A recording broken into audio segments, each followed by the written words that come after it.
I never told my wife the full story. She knows I got lost in the Uwharrie National Forest back in October of 2021. She knows I was out there for almost 2 days. What she doesn't know, what I've never told anyone, is what I found at that campsite. And more importantly, who I think was already there when I arrived. My name is Derek Hollis. I'm 47. I drove trucks for 12 years before a back injury took me off the road, and since then, I've done a lot of hiking. Not the social media kind, no pics, no hashtags, just me and the trail. Sometimes a thermos of bad coffee, sometimes a small camp stove.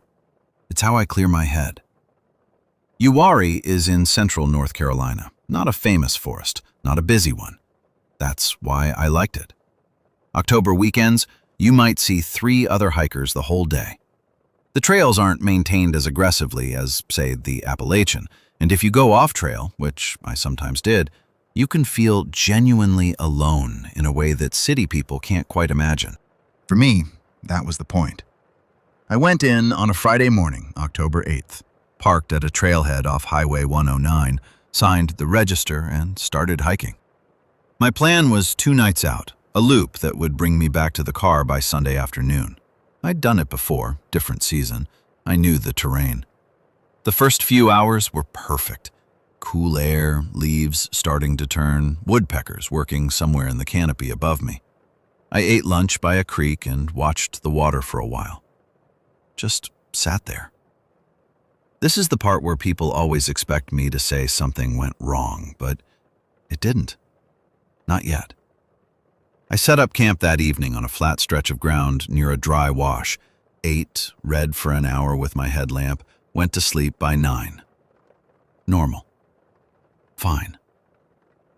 What woke me up at 2:47 a.m., and I know the exact time because I checked my watch and memorized it for some reason, was not a sound. It was the absence of sound. I'd been sleeping with the tent zipper open an inch because the air was nice, and all night there had been the usual background of crickets, frogs, the occasional owl, normal forest noise. A kind of white noise you stop consciously hearing. And then it stopped. Not gradually, just off, like a switch. I lay there for maybe 30 seconds before I sat up. The sleeping bag made a sound when I moved, and I immediately wished it hadn't. I don't know why, some animal instinct. I looked through the mesh of the tent. Full moon, which was good. I could see the clearing around me pretty well. The tree line, the dry wash. Nothing. I told myself it was nothing. Went back to sleep. In the morning, I found the first thing. My trail markers were moved. I use small orange flags, the kind surveyors use, on wire stakes about 8 inches tall. I put them at decision points so I can find my way back.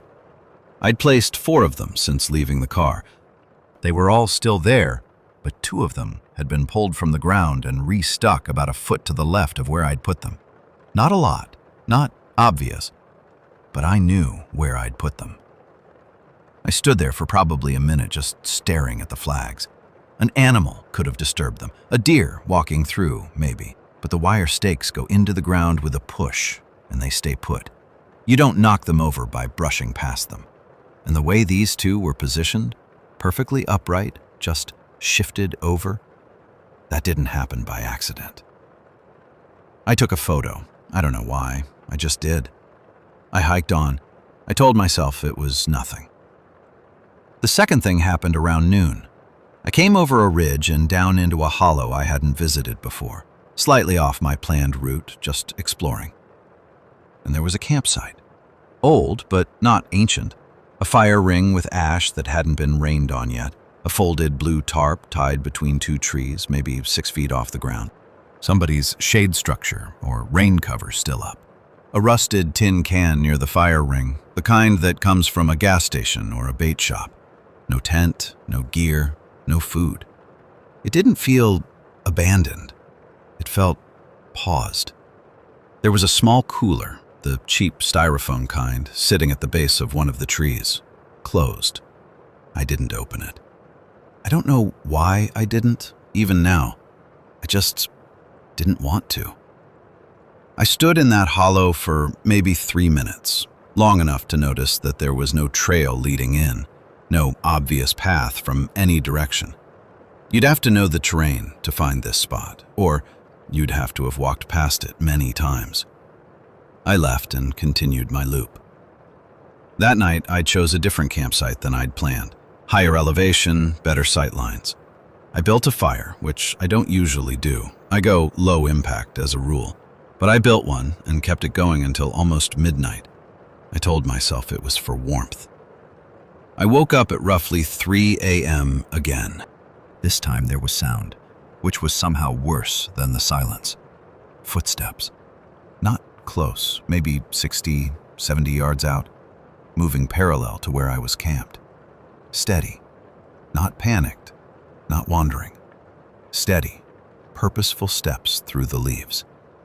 I did not move. I did not make a sound. The footsteps slowed, then stopped. I waited.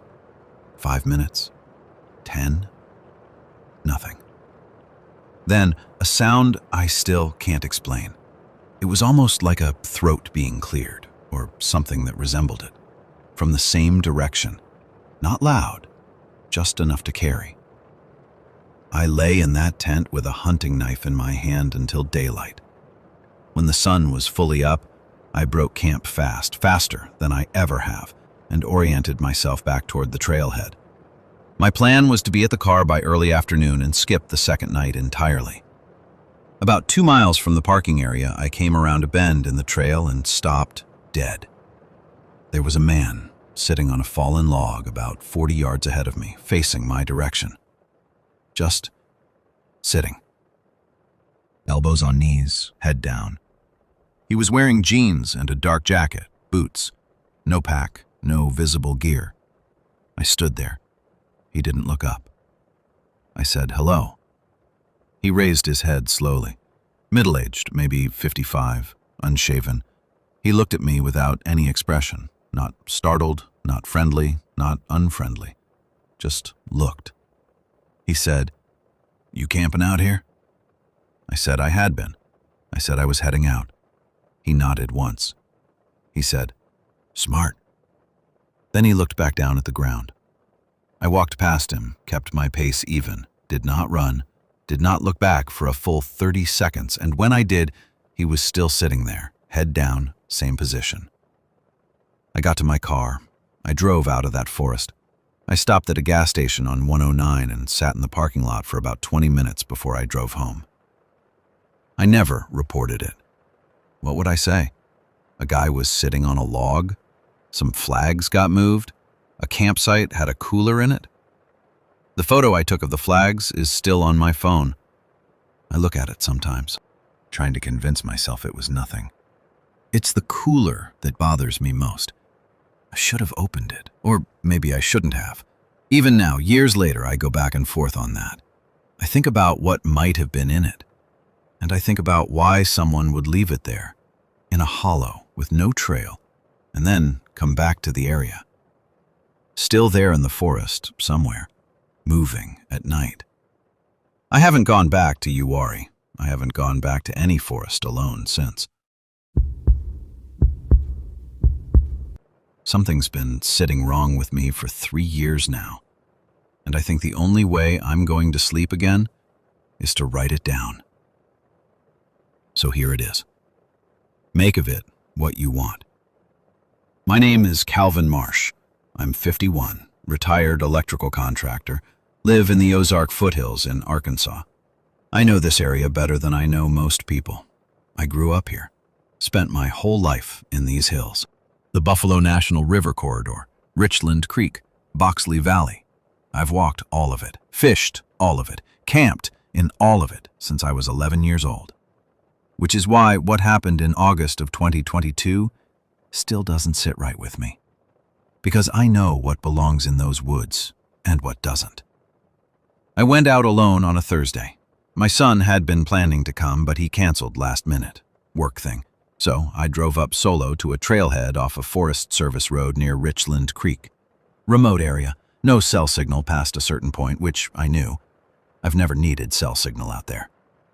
I was planning 3 days. Standard setup, small pack, 2-person tent, filter for water, a few freeze-dried meals. Nothing elaborate.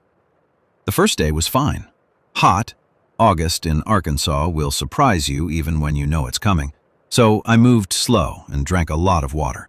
I made camp by the creek around 4 in the afternoon, dunked myself in the water, ate early, went to bed while it was still light out. The second day is when it started. I was hiking along a ridge trail, maybe 2 hours from camp, when I ran into a ranger, or a man dressed like a ranger. That distinction didn't occur to me until later. He was coming the other direction, which wasn't unusual. Forest Service people patrol these areas. He had the uniform right, the olive green shirt, the badge, the hat. Everything looked correct. He was probably 40, athletic build, short-cropped hair. He stopped when he saw me, smiled, asked how my trip was going. Normal conversation. I told him where I'd camped, where I was headed. He nodded. He told me he was doing a patrol loop. He asked if I'd seen anyone else out there. I said no. He said something about keeping an eye out for an individual who'd reportedly been in the area. Vague, nothing alarming, just routine. Or it seemed routine. What registered only afterward was this. He didn't write anything down. Didn't take any notes. Rangers, in my experience, always take notes. They're methodical, especially if they're asking you about a person of interest in the area. And he hadn't asked for my name, my permit number, nothing. He just talked, smiled, and kept walking. I turned around on the trail twice to watch him. He was moving fast, faster than someone doing a patrol. I pushed the thought away and kept hiking. That evening, back at my campsite, I heard something that stopped me cold. It took me a second to identify it because it was so out of place. A radio. Like a police or emergency scanner, the specific crackle and squelch of that sound. Coming from somewhere in the trees south of my camp, maybe 100 yards out. Then nothing. I sat very still and listened for 10 minutes. Crickets, the creek, wind. I didn't sleep well. I kept thinking about the man on the trail, the way he'd smiled. There was nothing overtly wrong with the smile, but sometimes you register something is off before your brain can tell you what it is. Like a word that's spelled almost right, but isn't. The third morning, I broke camp earlier than planned. As I was packing, I found something I hadn't left. A small rock, maybe 2 inches across, placed in the center of my tent's rainfly. Balanced, deliberately placed. Someone had been close enough to touch my tent while I was sleeping and had left a rock on it. Not a threat, not obviously. Just a rock. Just a sign that someone had been there. I packed in about 12 minutes. I did the math. I was 4 miles from the car, mostly downhill. No reason to stop. I was about a mile from the trailhead when I heard footsteps behind me. Not running, not rushing, just walking at my same pace. I didn't turn around. I kept walking. The footsteps kept the same distance. I turned a corner where the trail bent around a bluff and stepped off the path into the trees and waited. 30 seconds. The ranger came around the corner. Same man, same clothes, same expression. He saw me off the trail and stopped. He said, "Heading out?" I said I was. He said, "Good idea." That was it. He kept walking right past me on the trail and disappeared around the next bend. He was heading deeper into the forest, away from any trailhead I knew. When I got back to my car, there were 2 other vehicles in the lot, a pickup and a Subaru. Both had been there when I'd arrived 3 days earlier. Neither of them had moved. I found a Forest Service contact number when I had signal again and called. I described the man, gave the date, the location. The woman I spoke to checked, said there had been no patrol scheduled for that area on those days, said there were only 2 rangers assigned to that corridor and both were off that weekend. I said, "Are you sure?" She said she was sure. I've asked myself 100 times what that man was doing out there, with a radio, with knowledge of my campsite, in a uniform that nobody put him in. I've never come up with an answer that makes me feel better. What I keep coming back to is this. He wasn't following me. He was already ahead of me, both times. I almost didn't post this. My daughter is 17 and she still doesn't know the whole story, the real story about our camping trip in June of 2023. She knows part of it, the part I told her, the part that's easier to explain. This is the rest of it. My name is Russell Vane. I'm 44, high school history teacher, live outside Bozeman, Montana. My daughter is Mia.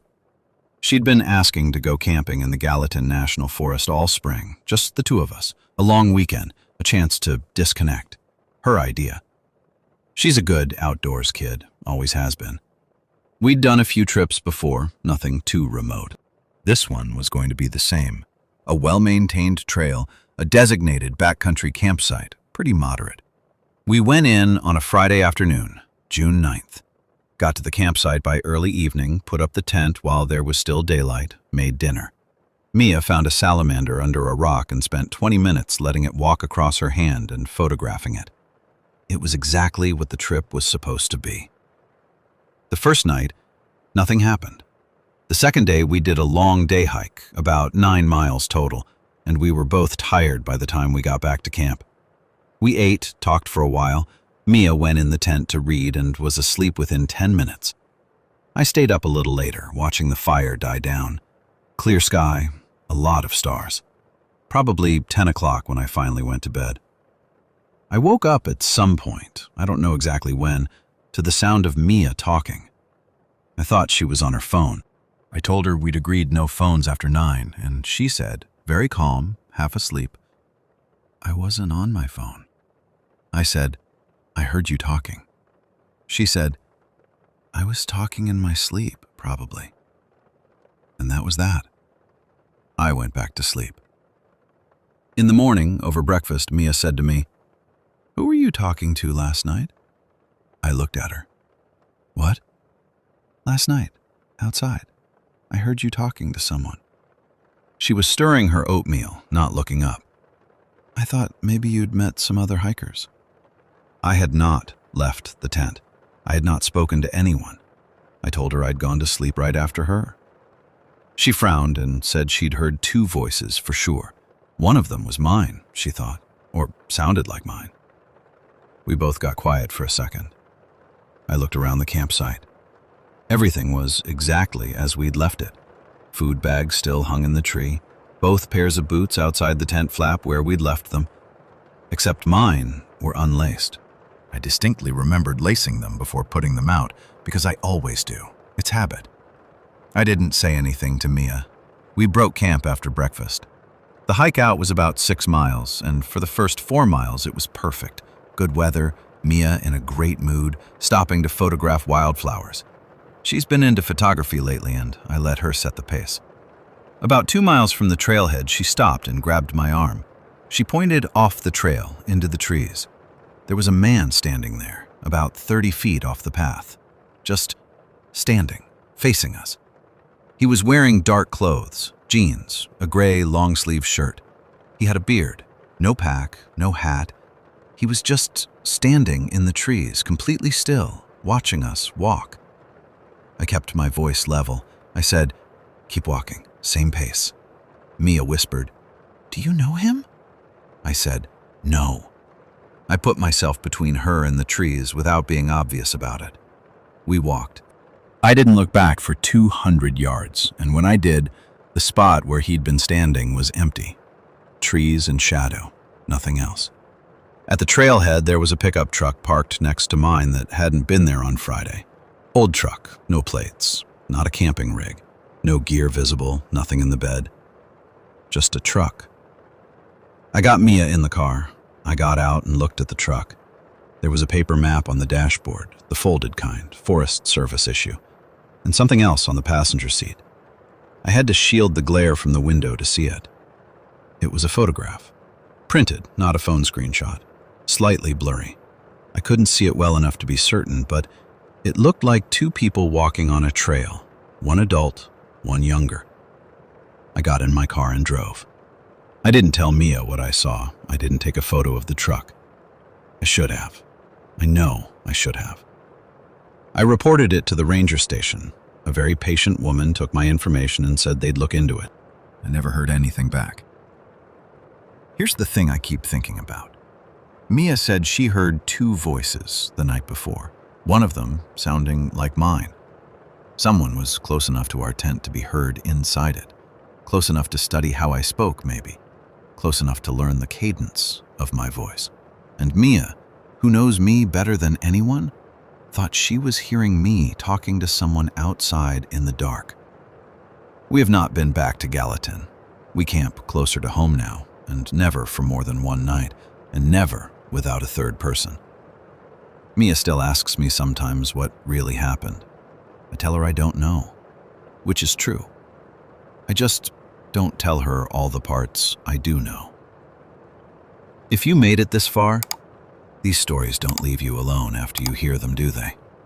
That feeling right now, that's the right reaction.